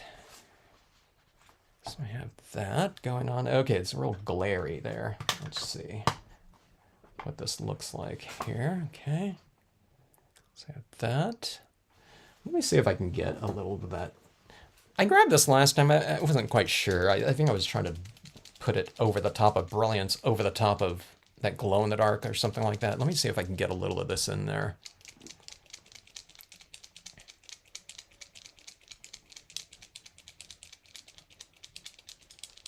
Oh, you thought the moon needed fog, huh, Jeannie? Yeah, well, you know me. It's like every moon gets fog anyway. Unless I'm cutting it out, right? And then adding it up there, something like that. You need a cow eating your flowers. I was mentioning this to my client in the United Kingdom. I was just saying, this flower field in there, you can use it with all kinds of different things, but I was just saying, like in the new sets, I wouldn't necessarily put like that horse in there, like, that's with the reflection, like leaning over, eating, the flowers out of the field or something like that. I wouldn't do it with the reflection, and I wouldn't have those two horses like just galloping through the field. You know what I mean? It would, they'd be trampling everything. But I was just mentioning, we were talking about scale and proportion. All right, so I'm adding this in there. You can't see it right up there. I mean, I can kind of see it right here, like next to me, but there's this little greenish dot that I've now put over the top of you know, some of that white dot. Maybe it's like, so if the white dot is like this big, say for example, the green dot in the middle is more like something like that, okay? And then the glow is like out here, okay? So that's all I've done right in here. So I don't know. If someone sees this like firsthand, right, really close, you'd be able to tell. All right, so anyway, let's see. These days, some group would come after you for crafting with cursing. That's not, yeah, Froggy Fresh isn't going for that audience there. But they'll have the disclaimer on there. Hey, you know, this is like, you know, she's keeping it real.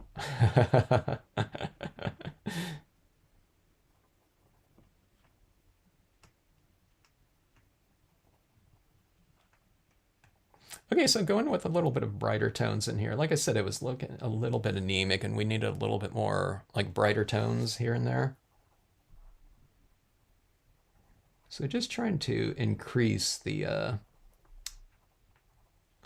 intensity in a couple areas. You don't need to do it everywhere, but just as long as there's a little bit of a, you know, kind of variation here and there. So see this like brighter tone right in here. It's kind of waking it up a little bit.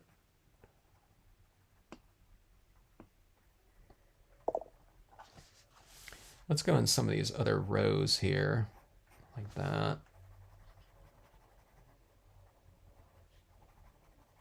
It's not a huge change. I mean, it's basically the same value, but the intensity is just a little bit brighter like that. Okay, let's see. This is a pretty bright blue too, you know. I mean, when we add it in here, we're getting something darker, but it's getting a little bit more intense.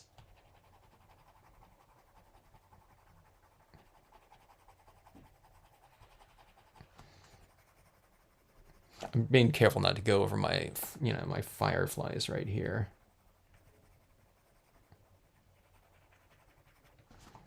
I don't know. Yeah, you see right in here, it's a little bit brighter. Okay, this is waking up a little bit. It's just something kind of, it's basically the same, you know, lighting. I mean, it is, I just said it's getting darker. It's not getting that much darker though.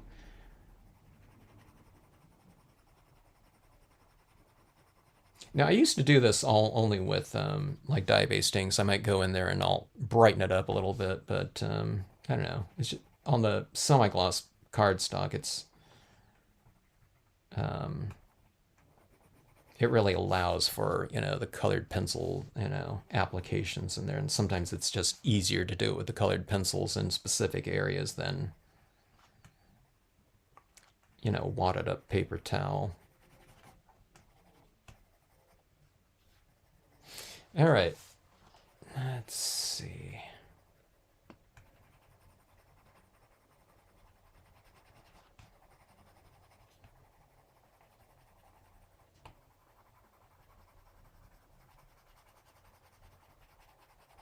Yeah, look at that glow right around in there now. That looks better. Okay, here again, so you can see how it's coming around like that. Maybe it's a little bit more contrasty too. So I wanted some of these areas to look like kind of like soft, you know, with the you know, with the pigment ink in there. But I don't want it to look soft in terms of my color applications and impressions, okay? Unless it's a purposeful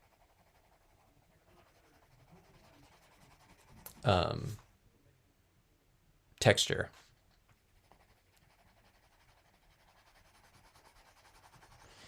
All right, so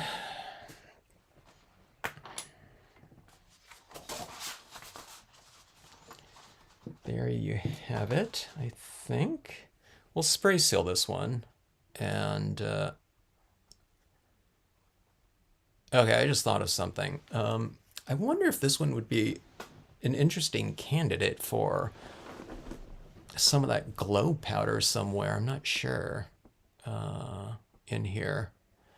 Like maybe like right on this little ridge or like a little sprinkle in here. I don't know if that glow powder would really show up too. And I don't want to add it in there if it's going to like totally sacrifice the look of this just under regular lighting. Because sometimes that glow powder looks a little bit thick, you know, when you add it down with, you know, some glow-in-the-dark paint or some glue down here and then you sprinkle that powder on top. It just, you know, coats it like that. So, I don't know. But I might do something like that. Thank goodness I don't drink.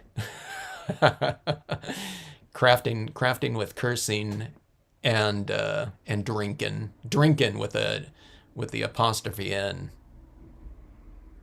That would be your like the next level of like hardcore stamping channels out there, right? Froggy Fish, you're gonna create like a whole new genre of like how-to, you know, crafting channels or something like that.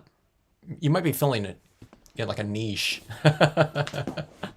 one that you know some of the sector, the stamping public's been waiting for, you know. No heat guns with shots. How do I create a YouTube channel to do videos? I don't think you have to do anything specific, but on your channel, the one thing that you have to do is that anything over, I don't know, has anyone done a YouTube channel lately? Like you can't have like videos over a certain length of time until you post like, I don't know, a certain number of channels, and then they can see that you're not using copyrighted like material. So that's like, I forgot what they call that. It's okay. I forgot what it's called, but they can do like a check. You can submit like you're applying for an unlimited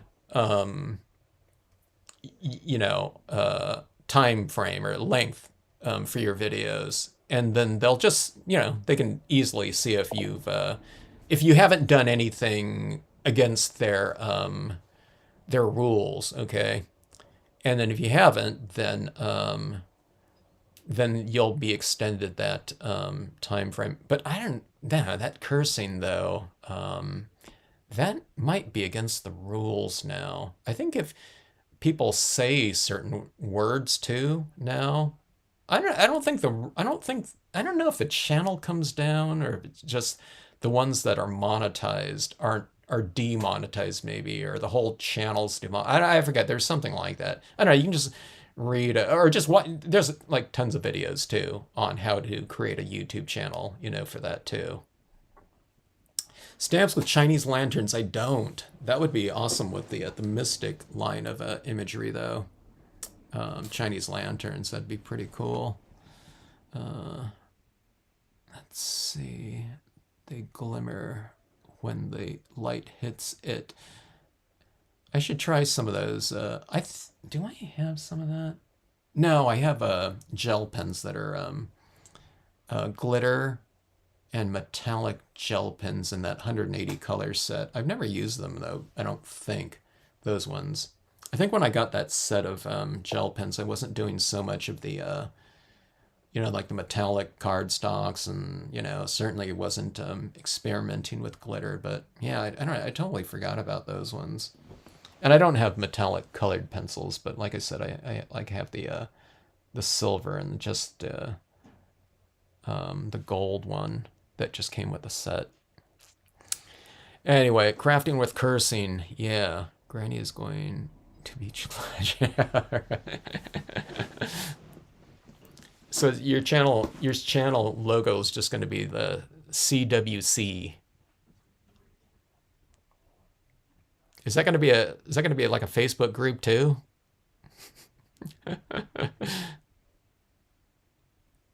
Experiment with the metallic pencils. So okay, so the metallic pencils, that's one of those types of materials there.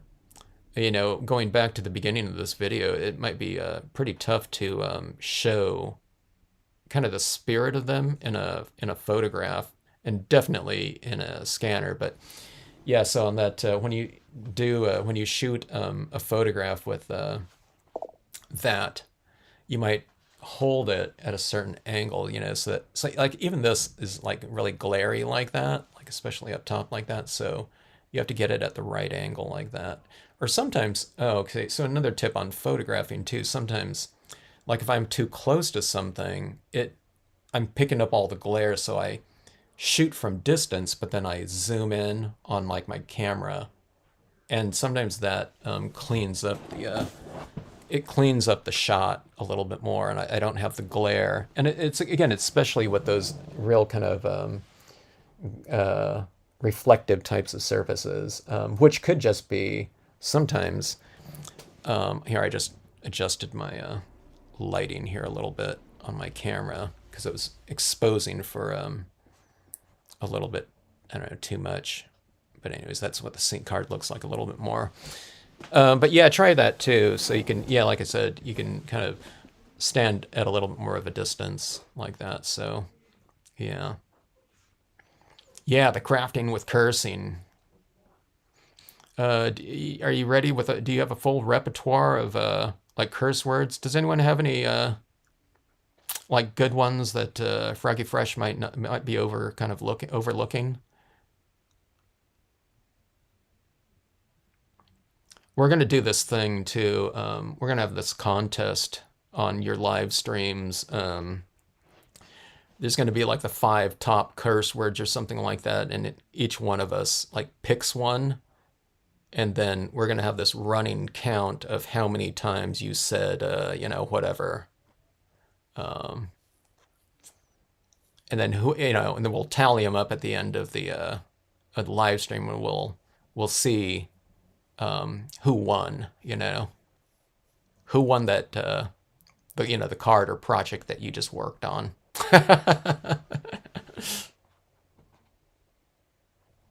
But you won't be, this will all be unbeknownst to you, because otherwise, that'll adjust, maybe what you say. You'll be favoring, you might be or avoiding certain, one curse word over another. All right. Anyway, thanks for checking out. What is this? So it's like if these little, fireflies were a little bit brighter, they'd be more prominent. I'd call this one like the moon over the lights, because these, the lights down here would be the little fireflies like that. They need to be a little bit brighter. I think I'm going to hit them with another little dot of white in the center there. But I'm not going to do that now. What I'm going to do is I'm going to spray seal this, and then I'll go into these right here, and I might brighten them up a little bit just to increase the intensity a little bit more and have them stand out a little bit more prominently. And I think that'll do it. I think a little bit more contrast in here. I don't want a big white ball, and it's like solid. I still want it glowing like that, but I think the center of it, if it's nice and white, I think that would put the finishing touch on this really nicely. Oh, Jennifer's originally from New York. She's ready.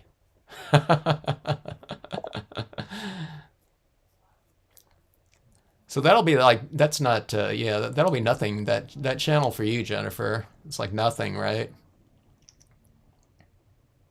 I used to tell my students, anyone can use ordinary curse words. Come up with more interesting ones, huh?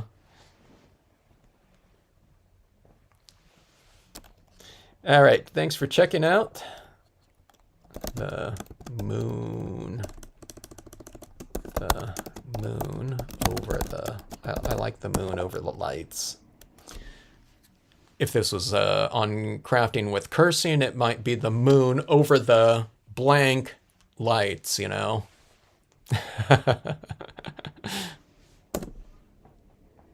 right, good night, everyone. Hope you have a great rest of evening.